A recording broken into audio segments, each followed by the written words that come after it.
Hello বন্ধুরা, আমি Sourav. Mission ডব্লিউবিপির আন্ডারে যে সিরিজটা চলছিল সেই সিরিজে আমরা এতদিন আলোচনা করছিলাম ডব্লিউবিসিএস প্রিলিমসে আসা ইংরেজির যে সমস্ত প্রশ্নগুলো বিগত বছরে এসেছে সেই প্রশ্নগুলোকে নিয়ে আমরা পুঙ্খানুপুঙ্খভাবে আলোচনা করছিলাম এবং ভবিষ্যতেও যত বিসিএসের প্রশ্ন এসেছে সেইগুলোকে আমরা আলোচনা করব এই সিরিজের আন্ডারে।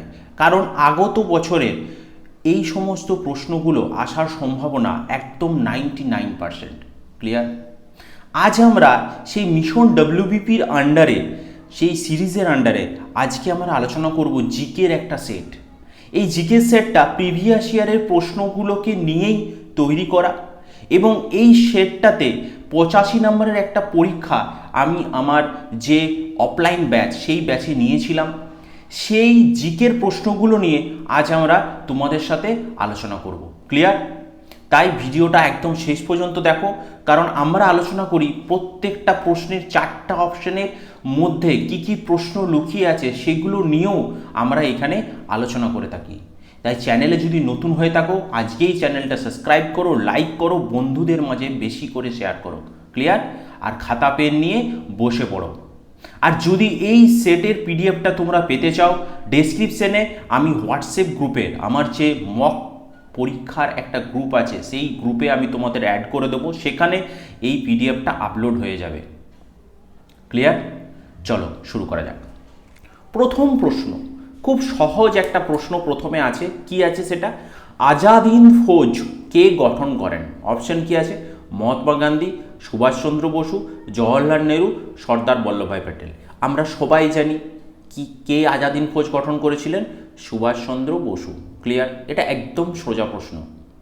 আচ্ছা, হিস্ট্রির ক্ষেত্রে আমি তোমাদের বলে রাখি, হিস্ট্রির জন্য বিশেষ করে যে মডার্ন হিস্ট্রিটা আছে অর্থাৎ ভারতের স্বাধীনতার ইতিহাস, এটা খুব ভালোভাবে বারবার বলছি, খুব ভালোভাবে এই জায়গাটা তোমরা পড়ে নেবে। কারণ এখান থেকে হিস্ট্রির যদি 5খানা প্রশ্ন আসে, এখান থেকে আসবে 3 থেকে 4টা প্রশ্ন। ক্লিয়ার? তাই খুব ভালোভাবে এই জায়গাটা ক্লিয়ার করবে এবং পরবর্তীকালে আমি ভিডিও নিয়ে আসবো যেখানে তোমাদের পুরো স্বাধীনতা সংগ্রামটা একদম গল্পের আকারে তোমাদের সামনে তুলে ধরবো। অলরেডি আমাদের চ্যানেলে কিছু কিছু ভিডিও আছে যেগুলো খুব ডিটেলসে একদম গল্পের আকারে করা, সেগুলো তোমরা গিয়ে সেখান থেকে চেক আউট করে নিতে পারো। ক্লিয়ার? এবার দেখো নেক্সট, সিন্ধু সভ্যতার প্রধান বন্দর কোনটি ছিল? অপশন কি আছে? হরপ্পা, মহেঞ্জোদারো, লোথাল আর কালিবঙ্গান।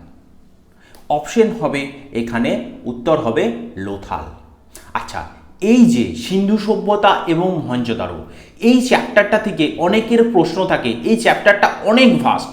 যদি এই চ্যাপ্টারটা তোমরা বই থেকে পড়তে যাও, যদি প্রথম থেকে শেষ পর্যন্ত পড়তে যাও, তোমাদের মোটামুটি 1 থেকে 1.5 মাস লাগবে শুধুমাত্র হরপ্পা মহেঞ্জোদারো সভ্যতাটাকে ঠিকঠাকভাবে শেষ করার জন্য। কিন্তু আমি বলবো শুধুমাত্র ডব্লিউবিপি বা স্টেট লেভেলে যে কোনো পরীক্ষার জন্য এই চ্যাপ্টারটা একটু স্মার্ট ওয়েতে পড়তে হবে। কিভাবে সেটা? প্রথমে আমাদের এই চ্যাপ্টারটার আন্ডারে জানতে হবে কতগুলো প্রদেশ বা কতগুলো ভাগে বিভক্ত ছিল, যেমন হরপ্পা, মহেঞ্জোদারো, লোথাল, কালিবঙ্গান, রোপার এই বা ধলাভিরা। এই জায়গাগুলো যে জায়গাগুলো এক্সকাভেশন হয়েছিল, যেসব জায়গাগুলোকে বার করা হয়েছিল, উদ্ধার করা হয়েছিল, হিস্টোরিক্যাল যে পার্সনরা ছিলেন তারা যে সমস্ত জায়গাগুলোকে আবিষ্কার করেছিলেন, সেই জায়গাগুলোর আবিষ্কারকের নাম কি সেটা প্রথমে করে নেবে। তারপর কি করবে? তারপর করবে সেটা কোন নদীর তীরে অবস্থিত, একটা খাতার মধ্যে খুব সুন্দরভাবে লিখবে জায়গার নাম, কে আবিষ্কার করেছিলেন, কত সালে করেছিলেন, এবং তারপর একটা কলাম করবে সেটা হচ্ছে কি, সেটা হচ্ছে কোন নদীর তীরে অবস্থিত এবং সেখানে কি কি পাওয়া যায়। এই জায়গাটা, এই পয়েন্টগুলো খুব ভালোভাবে খাতার মধ্যে একটা জায়গাতে লিখে নেবে। তাহলেই দেখবে তোমাদের এটা 1 সপ্তাহের মধ্যে এই চ্যাপ্টারটা একদম ক্লিয়ার হয়ে যাবে। ক্লিয়ার? তোমরা যদি চাও তোমাদের আমি এটা প্রোভাইড করে দেবো, কমেন্টে জানাও। তোমরা যদি চাও এই রিলেটেড আমি একটা ভিডিও বানিয়ে এই জায়গাটা, এই চ্যাপ্টারটা একদম সহজভাবে তোমাদের সামনে তুলে ধরবো। ক্লিয়ার? এবার দেখো নেক্সট, নিম্নলিখিত কোন নদীটি বাংলার দুঃখ নামে পরিচিত? অপশন কি আছে? গঙ্গা, ব্রহ্মপুত্র, দামোদর আর যমুনা। আমরা সবাই জানি বাংলার দুঃখকে দামোদর, দামোদর নদীকে বাংলার দুঃখ বলা হয়। এখান থেকে একটা রিলেটেড প্রশ্ন আছে। প্রশ্নটা কি? বিহারের দুঃখ কাকে বলা হয়? কোশি নদীকে বলা হয় বিহারের দুঃখ। ক্লিয়ার? এবার দেখো নেক্সট, প্রথম ভারতীয় মহিলা যিনি মাউন্ট এভারেস্ট জয় করেন। আচ্ছা, এই স্ট্যাটিক জায়গাটা সবাইকার একটা ভয়ের জায়গা হয়ে দাঁড়ায়, এটা ভীতির জায়গা হয়ে দাঁড়ায়। স্ট্যাটিক জিকেটা আমরা কোনখান থেকে পড়বো, কোন জায়গা থেকে পড়বো? এটার উত্তর হলো একটাই, যে কোনো জিকে বই সেটা লুসেন্ট হতে পারে, লুসেন্ট পড়তে পারলে খুব ভালো। আচ্ছা, তোমরা অনেকের মনে প্রশ্ন থাকতে পারে যে আমরা ইংরেজিটা কিভাবে পড়বো, বাংলা মাধ্যমে হলে খুব ভালো হতো। আচ্ছা, লুসেন্টে যেটা দেওয়া আছে ছকের মাধ্যমে দেখবে দেওয়া আছে, সেই জায়গাগুলো পড়তে কোনো অসুবিধা খুব একটা হবে না। যদি খুব অসুবিধা হয় তাহলে নিতিন সিংহানিয়া স্যারের বা WBCS এর যে কোনো ম্যানুয়াল বা যে কোনো জিকের বই থেকে তোমরা দেখবে সেখানে স্ট্যাটিক জিকের একটা পোর্শন দেওয়া আছে, খুব বেশি নয়, 30 থেকে 40 পাতার একটা পোর্শন থাকে। একদম ঠোঁতস্থভাবে তোমরা সেটা করে নাও, কোনো কিছু করার দরকার নেই আর। ক্লিয়ার? যদি তোমরা চাও স্ট্যাটিক জিকের এইরকম ডেডিকেটেড ভিডিও, তাহলেও কমেন্টে জানাও, আমি সেটা নিয়েও ভিডিও তোমাদের সামনে তুলে ধরবো। ক্লিয়ার? দেখো অপশন কি হবে, বাচিন্দ্রী পাল, প্রথম ভারতীয় মহিলা যিনি এভারেস্ট জয় করেছিলেন। আচ্ছা, এই যে এভারেস্ট প্রথম ভারতীয় পুরুষ, প্রথম ভারতীয় মহিলা বা প্রথম, এই জায়গাগুলো থেকে কিন্তু পরীক্ষায় প্রশ্ন এসেছে এবং ভবিষ্যতেও আসবে। ক্লিয়ার? এবার দেখো নেক্সট, ভারতের প্রথম উপপ্রধানমন্ত্রী কে ছিলেন? অপশন কি আছে, জওহরলাল নেহরু, সর্দার বল্লভভাই প্যাটেল, লাল বাহাদুর শাস্ত্রী, মুরারজি দেশাই। আমরা সবাই জানি ভারতের প্রথম উপপ্রধানমন্ত্রী ছিলেন সর্দার বল্লভভাই প্যাটেল। আচ্ছা, ভারতের প্রথম প্রধানমন্ত্রী জওহরলাল নেহরু। ক্লিয়ার? এবার দেখো 6 নম্বরের প্রশ্নটা, দিন ই ইলাহি এই ধর্মমত কে প্রবর্তন করেন? দিন ই ইলাহি এই ধর্মমতটা প্রবর্তন করেন আকবর। ক্লিয়ার? আচ্ছা, এখানে অপশন ছিল বাবর, হুমায়ুন, শাহজাহান। বাবর থেকে একটা প্রশ্ন প্রায়শই পরীক্ষাতে আসে, এই প্রশ্নটা খুব ইম্পর্টেন্ট। বাবর থেকে একটা প্রশ্ন প্রায়শই পরীক্ষাতে আসে, যে রুমি কৌশল কে প্রথম ব্যবহার করেছিল যুদ্ধে? উত্তর হবে বাবর। ক্লিয়ার? এই প্রশ্নটা আসে। আরেকটা কি, বাবর নামা কে লিখেছিলেন? বাবর লিখেছিলেন, বাবরের আত্মজীবনী। ক্লিয়ার? এবার দেখো নেক্সট, ওজোন স্তরের ক্ষয়ের জন্য প্রধানত কোন গ্যাস দায়ী? ওজোন স্তরের ক্ষয়ের জন্য প্রধানত কোন গ্যাস দায়ী? কোনটা হবে? অপশন কি আছে, carbon dioxide, sulphur dioxide, chlorofluorocarbon বা CFC এবং মিথেন। অপশন হবে আমরা সবাই জানি ক্লোরোফ্লুরোকার্বন বা CFC। আচ্ছা, মানব দেহের সবচেয়ে বড় গ্রন্থি কোনটি? যদি বলতো এখানে দুটো প্রশ্ন হয়, মানবদের সবচেয়ে বড় অঙ্গ কোনটা বা অর্গ্যান কোনটা, আর মানবদের সবচেয়ে বড় গ্রন্থি কোনটা, গ্ল্যান্ড। মানবদের সবচেয়ে বড় গ্ল্যান্ড হলো থাইরয়েড। ক্লিয়ার? এটা একদম মাথায় রাখবে। ওকে, নেক্সট দেখো, ডিসকভারি অফ ইন্ডিয়া বইটি কে লিখেছেন? মহাত্মা গান্ধী, জওহরলাল নেহরু, রবীন্দ্রনাথ ঠাকুর, অরবিন্দ ঘোষ। কে লিখেছেন? জওহরলাল নেহরু লিখেছিলেন ডিসকভারি অফ ইন্ডিয়া। ক্লিয়ার? এবার দেখো next, silent valley national park ভারতের কোন রাজ্যে অবস্থিত?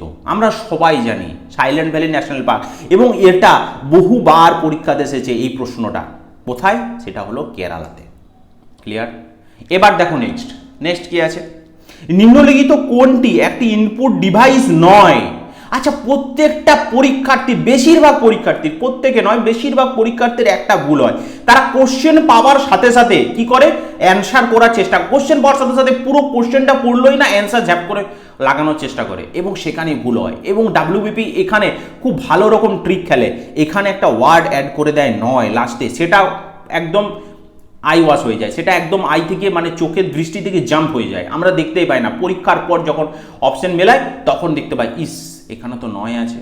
তাহলে প্রশ্ন বারবার বলছি, প্রশ্নটা খুব ভালোভাবে পড়ে তারপরেই অ্যান্সারের দিকে তাকাবে, আগে প্রশ্নটা খুব ভালোভাবে পড়বে।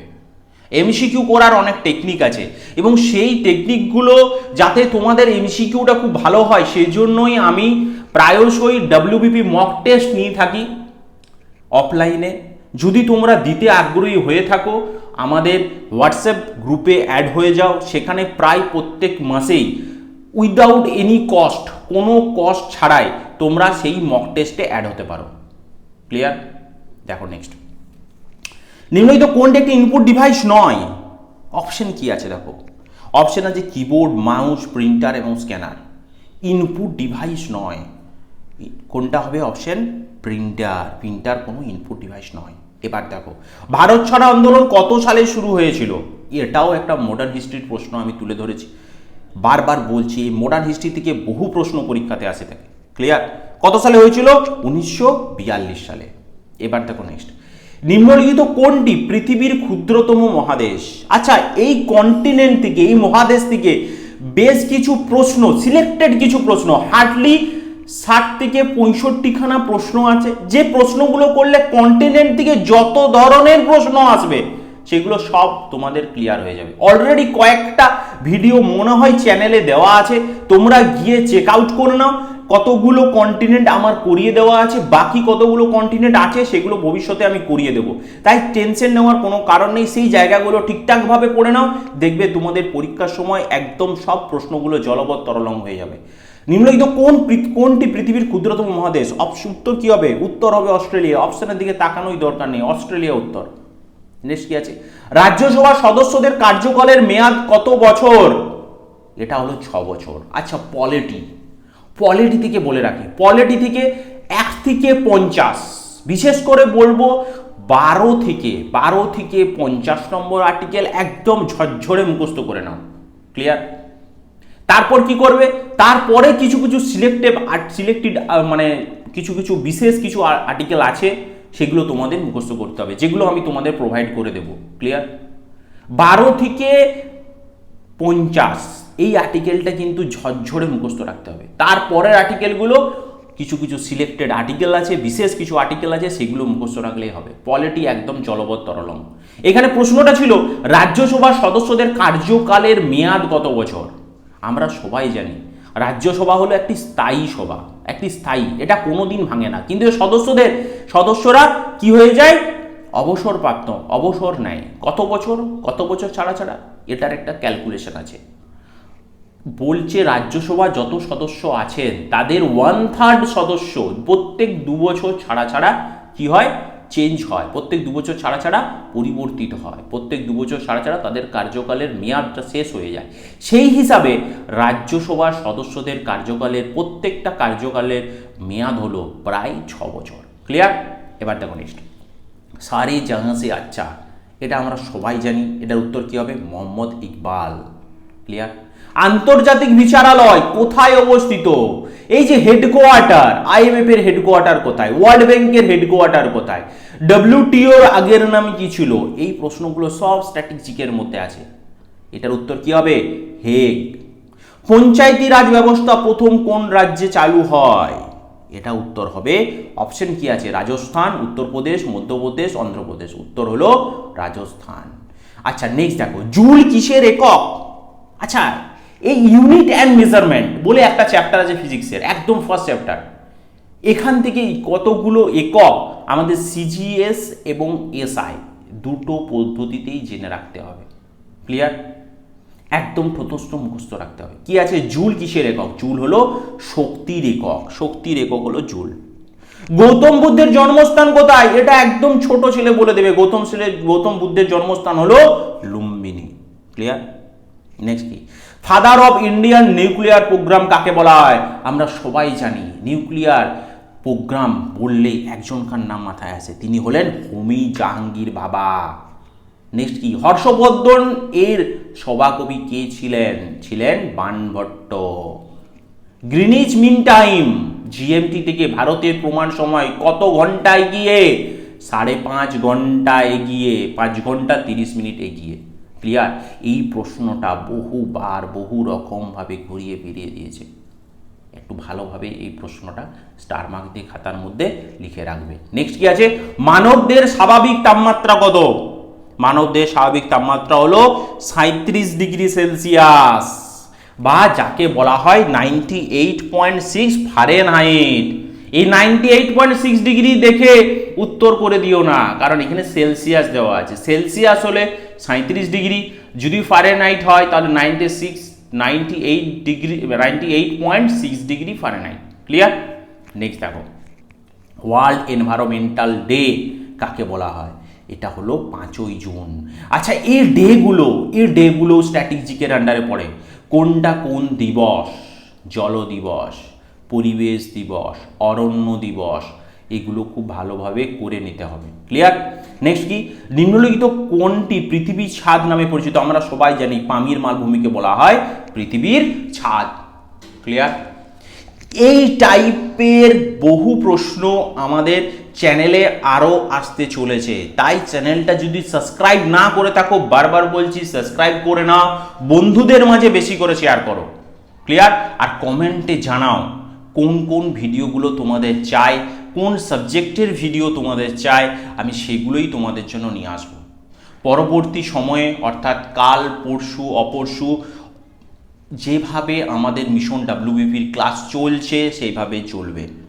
ইংলিশের ক্লাস যেমন আসছে সেরকম আসবে। জিকের ক্লাস এই যে স্টার্ট হলো, এবার আরও জিকের প্রশ্ন নিয়ে আমি তোমাদের সামনে তুলে ধরবো।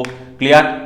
এর পরবর্তী যে ক্লাসটা আসবে সেটা হলো ইংলিশের যেটা ডব্লিউবিসিএস এর প্রশ্ন আছে সেটা, এবং এরপর যে ম্যাথের প্রশ্নগুলো এই মক টেস্টে করেছি, আমরা মক টেস্টে দিয়েছি, সেই ম্যাথের প্রশ্নগুলো আমি তোমাদের সামনে কি করব, একদম পুঙ্খানুপুঙ্খভাবে আলোচনা করব। রিজনিং, ইংলিশ, সমস্ত কিছু তোমাদের সামনে আস্তে আস্তে তুলে ধরবো। তাই চ্যানেলে যদি নতুন হয়ে থাকো, আজকে চ্যানেলটা সাবস্ক্রাইব করো, লাইক করো, বন্ধুদের মাঝে বেশি করে শেয়ার করো। ক্লিয়ার? চলো আজকে এতটাই, দেখা হবে নেক্সট ভিডিওতে। চলো টাটা।